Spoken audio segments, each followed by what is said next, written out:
Hi, I'm Dan Neer. Quick, what do John Anderson, Chris Squire, Tony Kaye, Bill Bruford, Peter Banks, Steve Howe, Rick Wakeman, Alan White, Patrick Moraz, Trevor Horn, Jeff Downs, and Trevor Rabin have in common? And why is Chris Squire the odd man out?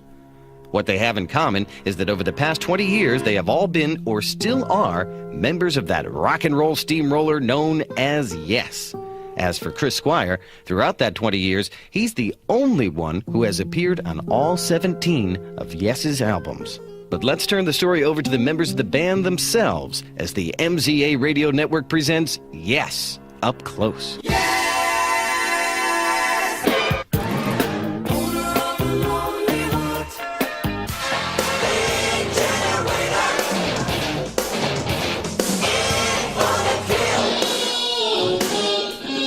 John Anderson. Working with the musicians of Yes is like a school, and you go through a lot of emotion and you find out a lot about yourself by being with these guys, because A, they're very talented, and B, we're all a bit frail, we're all a bit human, we're all very human people, and people who met us start to understand us a little bit more, and when they see us on stage they certainly understand that we're just guys making music, we're not prima donnas. Yours is no disgrace.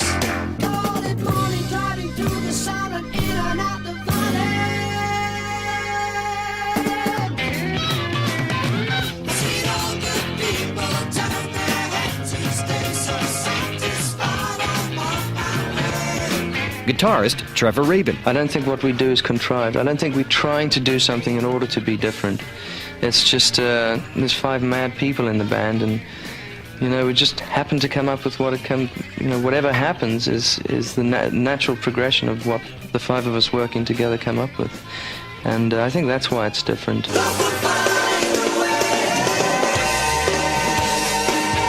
Bassist Chris Squire. I think the whole thing is an open book, really. It's like, after all this period of time, of course there are going to be periods of, they're not quite getting it right now. And of course, nobody ever quite gets it right all the time. You just have to get it more right than most other people most of the time. It's not an easy job.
Of Love from Big Generator, the Yes sound of the 80s, which is quite unlike that of the 70s. To trace the history of this ever-changing band and its sound, we have to go back almost 2 decades for the meeting of John Anderson and Chris Squire.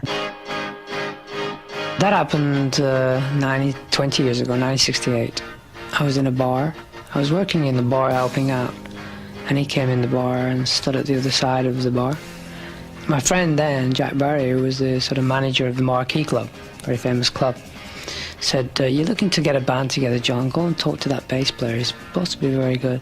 So I went over and just said, "Hi, Chris." And we went back to his place and wrote a couple of songs. And that's how the band started, basically. We just met at the right place at the right time. The timing couldn't have been better. The world was in need of a new sound, and Anderson and Squire were ready to create it. With the addition of keyboardist Tony Kaye, drummer Bill Bruford, and guitarist Peter Banks, Yes were ready to take on the world. I've seen all good people turn their heads each day, so satisfied I'm on my way. I've seen all good people turn their heads each day, so satisfied I'm on my way.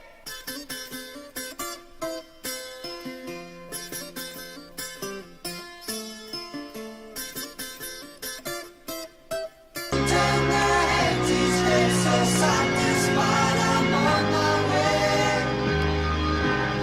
I've seen all good people turn their heads each day, so satisfied I'm on my way. I've seen all good people from the Yes album. One of Yes's first gigs came very early on in the band's career. They were asked to stand in for Sly and the Family Stone. Here's Chris Squire. We were living in Kensington, where this club called Blazes was, and of course Sly had already started his tradition of not turning up. So the club manager completely freaked, but a friend of ours who was at the club, see Sly, said, "Well, the only thing I know you can do is there's this band living in the next street, maybe you should put them on." So we went down and played to this packed club, and we were pretty good that night, and people dug it, and the guy who managed the club was so sort of relieved, I think, that he decided to manage us. As soon as he started managing us, we almost became a resident support act at the Royal Albert Hall. In the course of 2 months, we played about 5 shows at the Royal Albert Hall, supporting the Cream's farewell concert and Janis Joplin. It almost became like we were the resident support band of the place where we never thought we'd ever be. Here's Starship Trooper from the Yes album.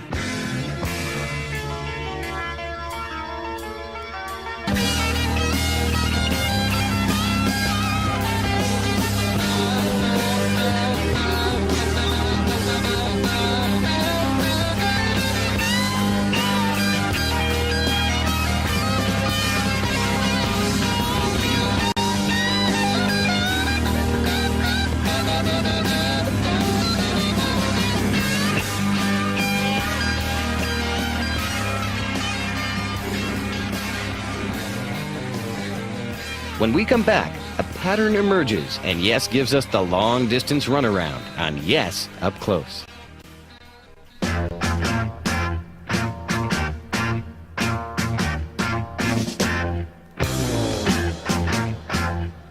After the release of the first 2 Yes albums, guitarist Peter Banks left the band. This began a long pattern of arrivals and departures that were to last throughout the 1970s. Banks was replaced by guitarist extraordinaire Steve Howe. Steve's first job was to help shape the sound of Yes's third album, the Yes album.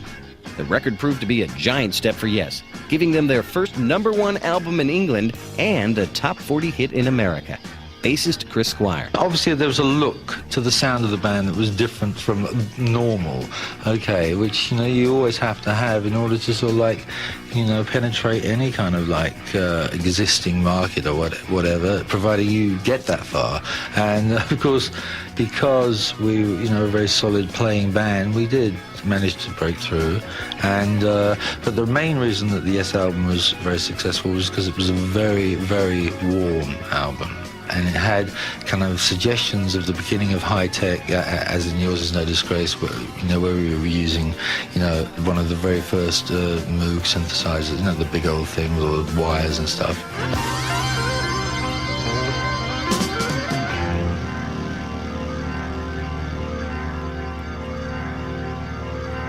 Yesterday a morning came, a smile upon your face.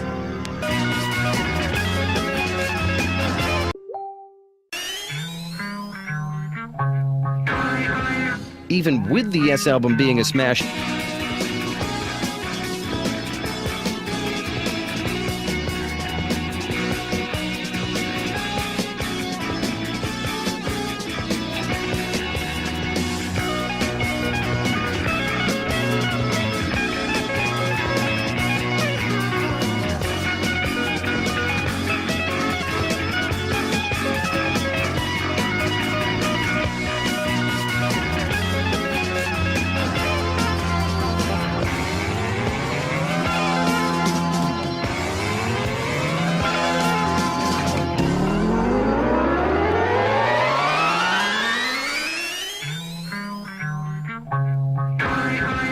Even with the Yes album being a smash hit in England, it didn't stop the second member of the band from leaving, keyboardist Tony Kaye.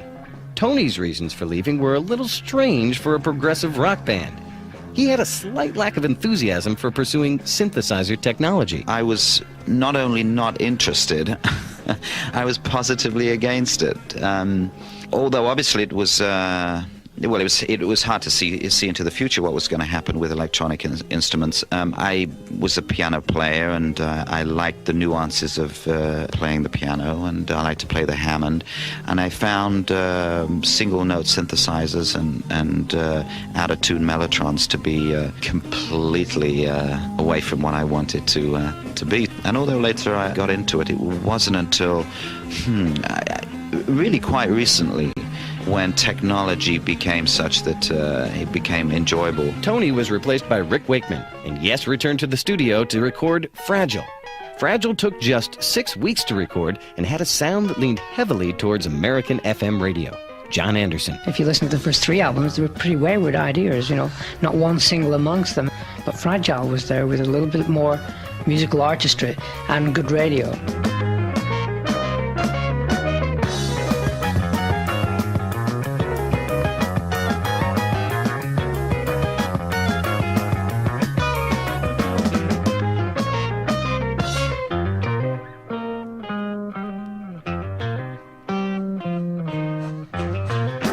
Long distance, run around.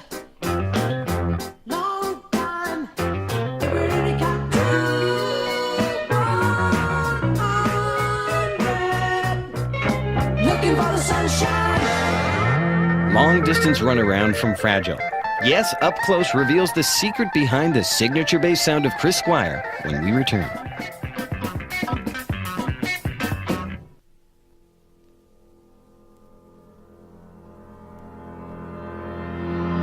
Did you ever wonder how that distinct bass sound of Yes came about?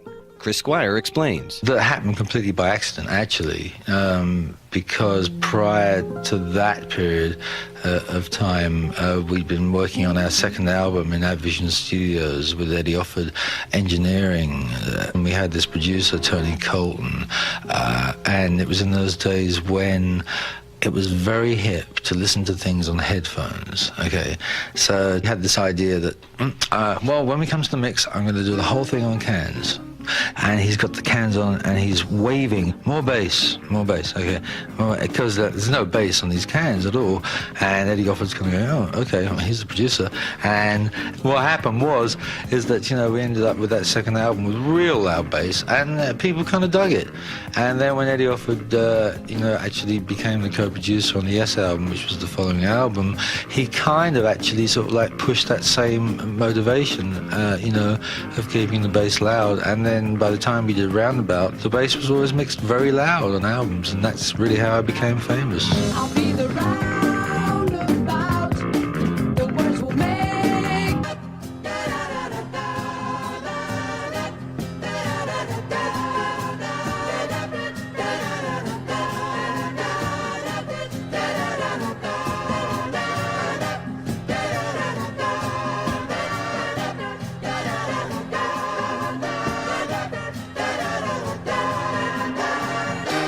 Don't go away. The band sails close to the edge, and they face their critics on Yes, Up Close.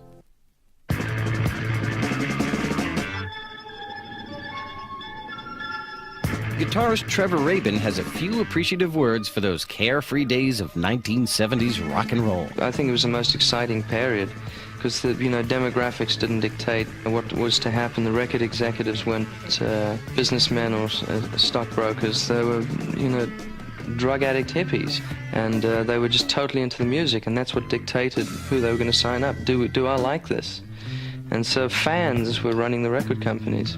And it was a much more exciting period. There weren't many categories that people fitted into as far as the bands. Each band was its own category in a sense. You had Yes, and then you had Led Zeppelin, who were both extremely legitimate in their own rights, but extremely different at the same time. Trevor Rabin, as the newest of the Yes guitarists, had to learn some of the band's old songs. Chris Squire sympathizes. I'm so fortunate I haven't had to deal with that personally, because, I know that is something that, requires a lot of, I don't know if humility is the right word, but it definitely requires, a kind of a sensitivity, which is, to retranslate but still kind of get the essence of the song across. Interestingly enough, doing Heart of the Sunrise, which is the first time we've ever done it, in actual fact, I can see the song actually becoming, as the tour goes on, actually a much stronger thing than it was originally.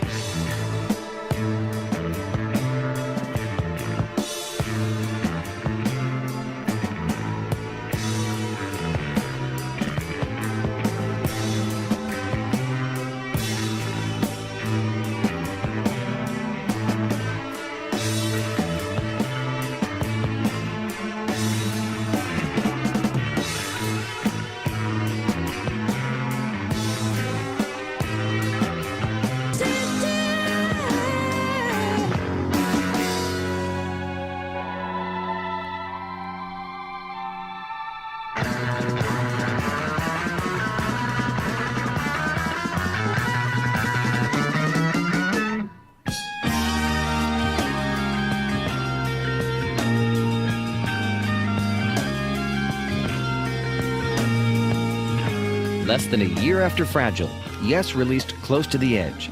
It was here that the band began to explore the use of 18-minute songs made up of various movements. The fans loved it, but the critics were not so sure. Drummer Alan White. A lot of the critics of the band tend not to analyze the music as much as they probably should, and understand the time spent actually creating something like that. It's more of a work of art to us. A lot of people, like I said, thought we were crazy, but it was something we were into, and we had a definite idea about what it should be and where it should go, and we stuck to our guns. Here's Close to the Edge Part 2, or Total Mass Retain. A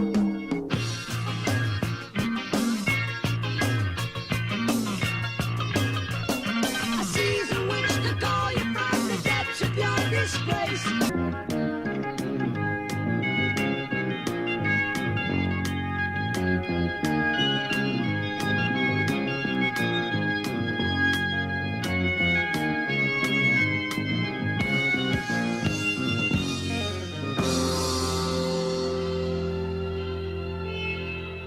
John Anderson talks about getting whipped around the room by music when Yes Up Close continues. Keyboardist Tony Kaye. It's a pity that these days that bands are almost forced to be successful on their first record. In those days, there wasn't really that pressure to be successful immediately and have the most fantastic, wonderful album possible with the first album. It was not going to happen in maybe 2 or maybe 3 albums. You were allowed to develop what you were doing. I think these days, if there's so much pressure on maybe doing dance music, or music that you can dance to, music that has to follow a formula, music that there's so much peer pressure that you're stifled in many respects. And here's what a lack of pressure can do for a band. And You and I, Part 2.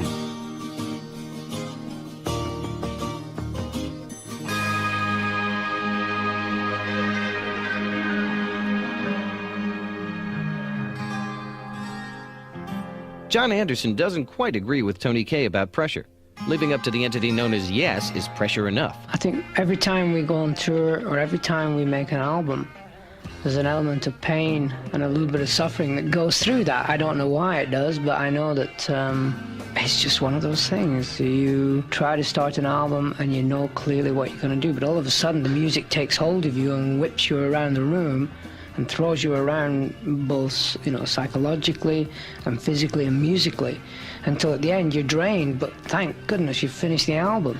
And I think the same happens with a tour, that you go into the tour thinking this is going to be a piece of cake, this is going to be fun, and then it's just one of those things. You try to start an album and you know clearly what you're going to do, but all of a sudden the music takes hold of you and whips you around the room and throws you around both, psychologically and physically and musically, until at the end you're drained, but thank goodness you've finished the album. And I think the same happens with a tour, that you go into the tour thinking this is going to be a piece of cake, this is going to be fun, and then within a week you're panicking because the show isn't the way you thought it should be. So eventually, within a 2-week, 3-week period, the show will become great, and then we'll be able to survive on tour for a year. But there's always that feeling in the back of your mind, maybe this isn't the tour we're going to finish. I don't know why, but there's something inside that says, no, Yes is bigger than all of you, so get on with it. This morning, love laid me down by the river. Drifting night turned on upstream, bound for my forgiver. In the giving of my eyes to see a face, sounded silence me, leaving no trace. I beg to leave to hear your wondrous stories. Beg to hear your wondrous stories. La la la.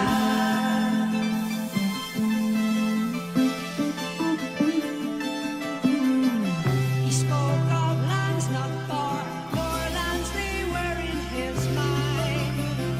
Of fusion captured high, where reason captured his time. In no time at all, he took me to the gate. In haste, I quickly checked the time. If I was your wondrous stories, return to hear your wondrous stories.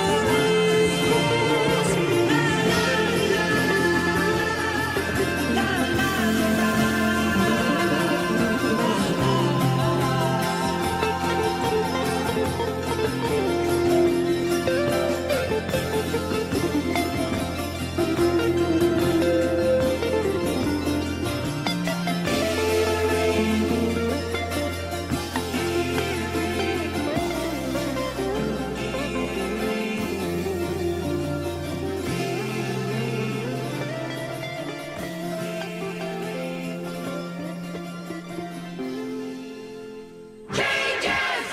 Coming up on Yes Up Close, get out your scorecard as we'll be running down the changing lineups.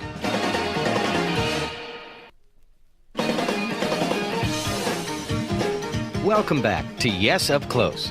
Throughout the 1970s and early 1980s, Yes saw an incredible amount of personnel changes. Rick Wakeman left, was replaced by Patrick Moraz, who in turn was replaced by Rick Wakeman.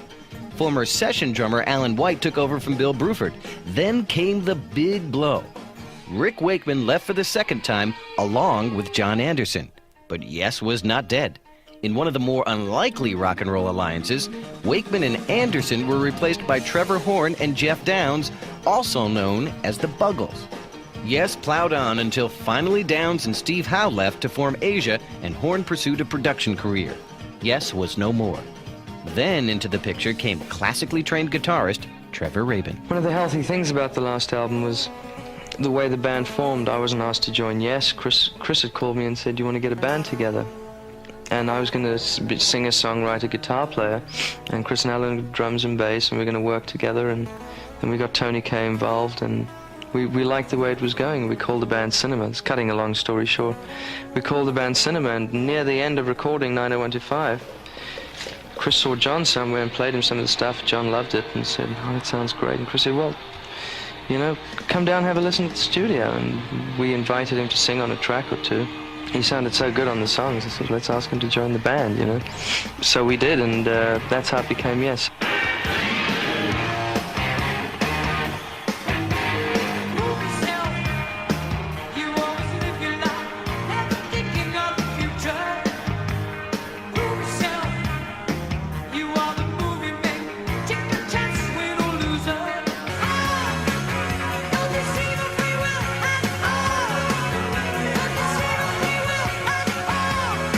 Just receive it.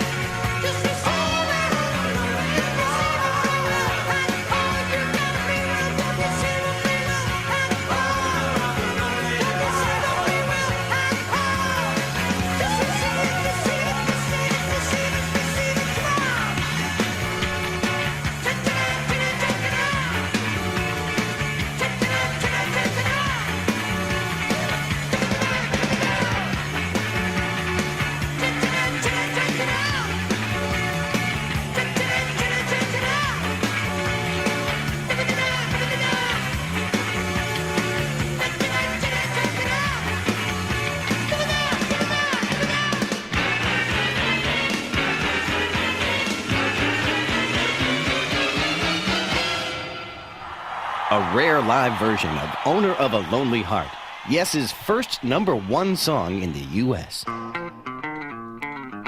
John Anderson has an explanation for the longevity of Yes. It's a very complex band. It's made up of 5 very individual people. I believe that we're now entering our 20th year together, collectively speaking, and musically we're still fighting. We're in there fighting. We're juggling with music, and we're not just laying back and playing our hits. We just keep trying to push the boundaries musically, and there's not too many of us left in this sort of realm of musicians, you know. We're just honouring our musical growth, I suppose, because we're still in the business and we're still able to tour, and the people are still willing to come and see us. So in some ways, we're all developing all the time. And continue to develop they did. With the new Yes sound under their belts, the band recently released Big Generator. Here's the title track.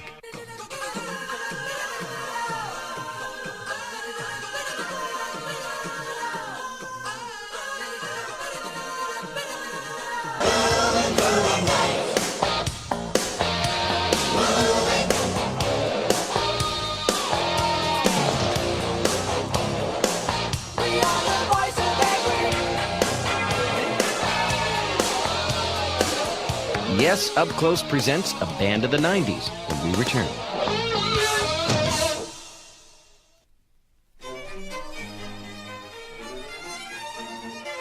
Here's Yes guitarist, songwriter, and producer, Trevor Rabin. Yes is a commercial band, so is because it sells records.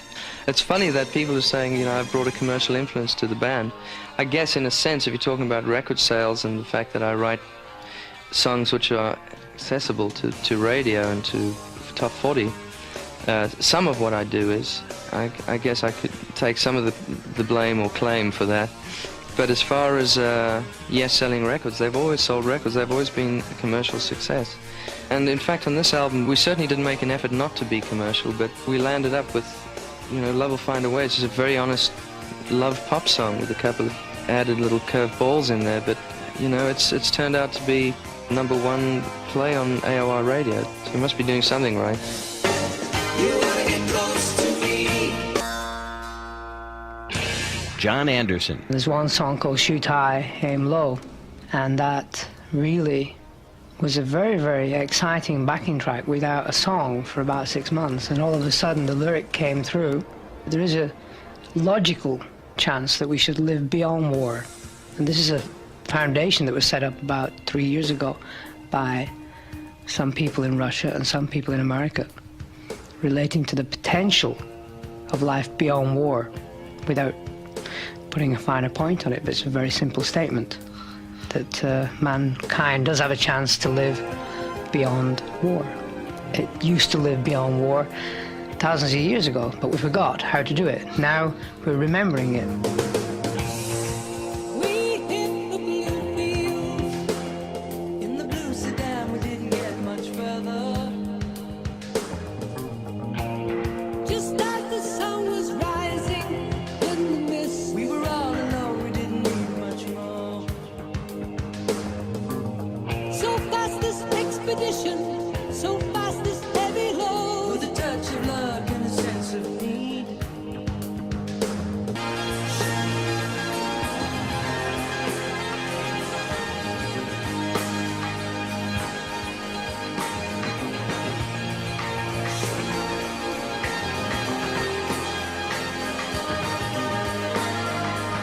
Shoot High, Aim Low from Yes, a band of the 70s, 80s, and according to John Anderson, It'd be great to think that we'll still be around in the 90s. I know it's pretty bizarre, but if you think about it, some of the great big bands, you know, you count Bases and all these bands of the 40s were still around until the guys just went to heaven, you know.